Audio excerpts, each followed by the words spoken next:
Hello everyone, how are you doing? This is MD Tech here for another quick tutorial. In today's tutorial, I'm going to show you guys how to turn off or disable sleep mode on your Samsung Galaxy smartphone or basically any Android operated device. So this should hopefully be a pretty straightforward process here, guys. And without further ado, let's go ahead and jump right into it. All you have to do is swipe up on your home screen and select the settings gear button. And then you want to scroll down and select underneath where it says digital well-being and parental controls. Go ahead and select that tile. And then underneath ways to disconnect, select bedtime mode. So if you want to disable bedtime mode, there would be a turn off now option.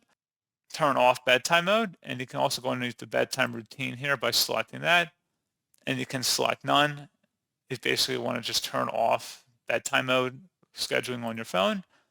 And you can also turn on or off do not disable bedtime mode as well. And that's pretty much how you could just go about turning it off. So pretty straightforward process on that, guys. So again, you want to make sure bedtime mode is set to none.